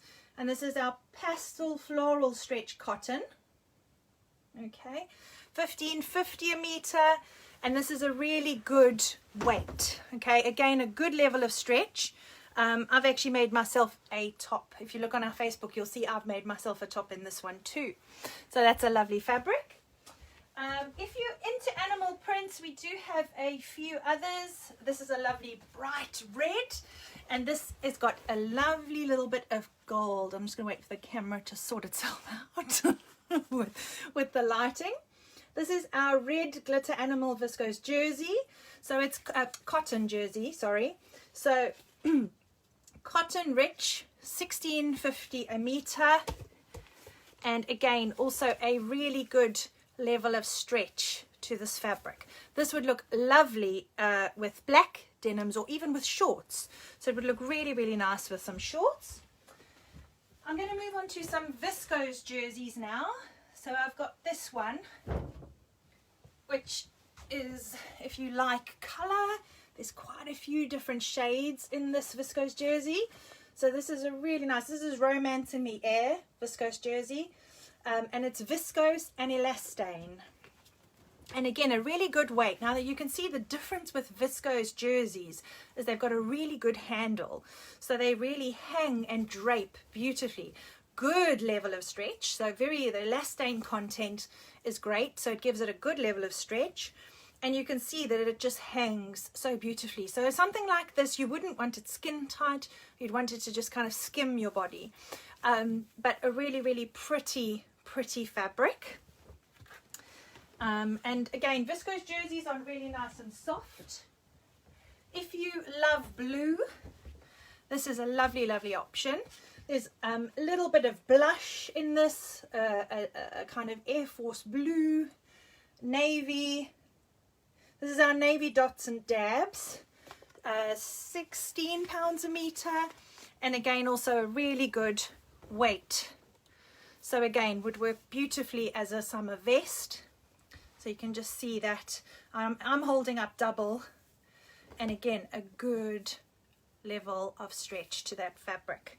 But you can see it's just really lovely, soft on the skin, so really lovely fabric. I must be honest, I love viscose jerseys because they just, especially with cowl necklines, because they tend to kind of swoop and drape beautifully. If you like something a little bit more monochromatic, here we go. We've got this sprays in grey and white, and this is also a viscose jersey. Oh, I'm gonna have to come closer. Sorry, the light keeps changing the fabrics. Okay, so this is also a viscose jersey, 150 wide, 96% viscose and 4% elastane. So again, another really good weight jersey fabric. Okay, so you can see again it stretches beautifully. This again would work really well as a summer vest top. Okay, so I don't know if this is helping you kind of see the fabrics and how they move. So that's just a few. I mean, I have got a bunch of others as well. We've got some lovely plain colours. Now if you want something that's more of a cotton jersey, I've got a lovely coral colour. Look at that colour. So really lovely coral colour.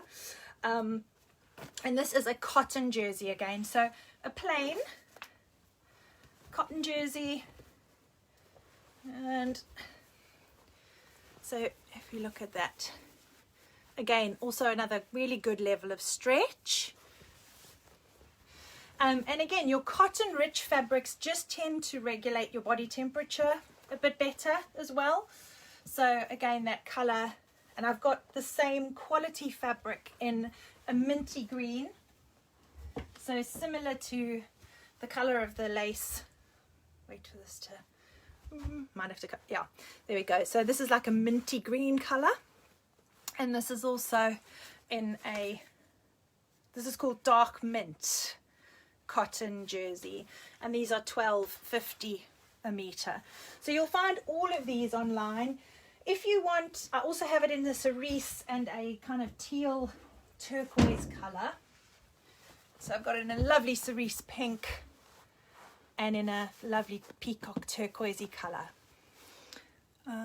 Black. I have got black, and I have got black in a viscose jersey modal. So I'm going to show you some other colors because black is very difficult on the screen, especially at night time. So I will show you. I've got a beautiful royal blue,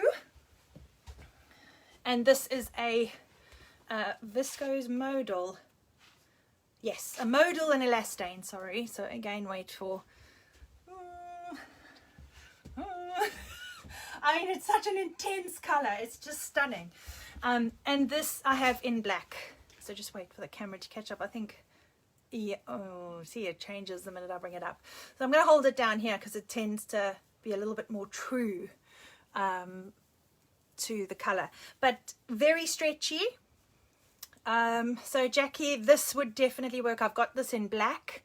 And again, it's a natural feeling fabric, so it'll be cooler to wear than things that have a higher polyester content. Some people like to wear polyester, others the more natural fabrics, but this just has got such a good weight to it. So very, very lovely and stretchy, and again, a really nice weight.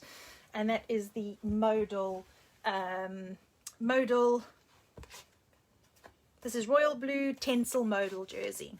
Okay. And then if you like a darker color palette, I've got teals, bottle green, sage, a grey. I've even got a plain kind of white ivory shade, but it's more synthetic fabric. Again, just wait for the camera to, it's not liking this. There we go. So this is a beautiful teal, sorry, the color is just, ooh, don't know what's going on there. So I'm not going to move this one too much because the color keeps changing. I do have some fabrics that are lycra based. I will show you just a few of them that have got some lycra in them, but this is a really, really lovely fabric. This is one of my all-time favorites. I've got 2 tops made out of this in different colors, and it's incredible. Washes and wears too beautifully. So these are the viscose, they are the super soft range. So there is a powder blue, the teal, burgundy, a pink, navy charcoal, olive, and then a beautiful bottle green, foresty bottle green color. As I say, there are others as well. Anna, you wanted something that was a bit more lycra based. So this is a fabric that is more lycra based. Just wait for that. There we go. So it's quite a bold print. But this has got polyester in this. So it's a heavy polyester knit, or stretch, should I say. So you can see it's quite a bold pattern. Leaves and lots of colour. So lots of different colours in this. So this one's 96 polyester, 4% elastane. And this one over here is 96 viscose and 4% elastane. So this is kind of more your blush. There's blush, navy. I think is the, oh great, the color's sorting itself out now. Okay, so there we go. So there are quite a lot of different options. So have a look online. If there's anything that you are interested in or querying, just send me a message. Otherwise, I really hope that you have enjoyed tonight's lesson. And 9:30, I'm on schedule for a change. So I hope that you've all had a lovely time. It's been lovely to see the messages coming up. I know it is very, very hard to choose. There's a lot of fabric. And as I say, there's even more I could talk about. But I think it is just gone 9:30, so I think I'm going to love and leave you. And hope that you've all had a wonderful evening with me. Thank you for taking the time out. I hope you've enjoyed the session. And as I said, any questions, let me know. If you want any help with fabrics, what kind of, matching your threads, whatever it might be, keep an eye out on the website, send me a message, and I will answer you as best I can. I'd love it if you could leave some feedback and reviews. That would be amazing. So please, if you don't mind, that would be awesome. And I'm hoping that these classes, I can't wait to get back to doing face-to-face classes. I'm not going to be able to keep up doing the sew-alongs while teaching the face-to-face classes. So this is an interim thing, but I hope that you are all enjoying.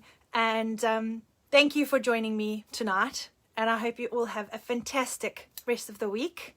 And I look forward to seeing you next Monday at 7:30, all set up with your sewing machine. And what I'll probably do is, like I did last time, do a little pre-video on how to cut out your top and how to cut out your neckband and armholes, the bindings, so that we can just get stuck straight into the sewing. But thanks again. Have a fantastic week, guys, and I'll see you next week. Cheers for now. Bye.